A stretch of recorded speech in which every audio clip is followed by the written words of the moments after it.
Nafarroan, 2024an, animaliaren bat tartean sartuta egon zen 1005 istripu erregistratu ziren. Errepideetan animaliekin dauden ezbeharren kopuruan hainbat faktorek eragiten dute, eta hemen zenbait aholku eskaini nahi dizugu gidatzean aintzat hartzeko. Berrikusi zure aseguruaren estaldurak. Egiaztatu zure ibilgailu aseguruak bere gain hartzen dituen animaliekin izandako istripuek berezkoak dituzten kalteak. Nola prebenitu animaliak ibiltzen diren tokietako errepide istripuak? Murriztu abiadura zati seinaleztatuetara iristean. Jarri arreta berezia errepidearen bazterrei, batez ere egun zentrian eta ilunabarrean.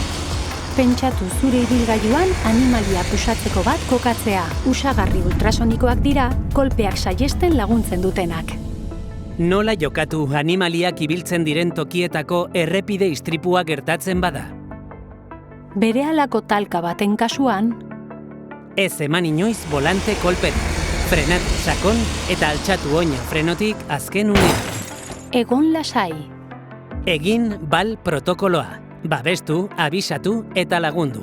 Baztertu autoa galtzadaren alde batera. Kokatu V16 seinaleztapen baliza. Deitu bat-bat-bi SOS Nafarroara. Autotik atera baino lehen, jantzi txaleko islatzailea.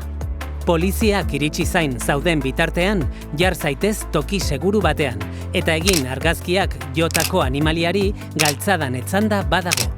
Kalteen erreklamazioa egin. Behin istripuaren arreta amaitu denean, jar zaitez harremanetan aseguru etxearekin, ibilgailuaren kalteen berri emateko eta haien erreklamazioa egiteko.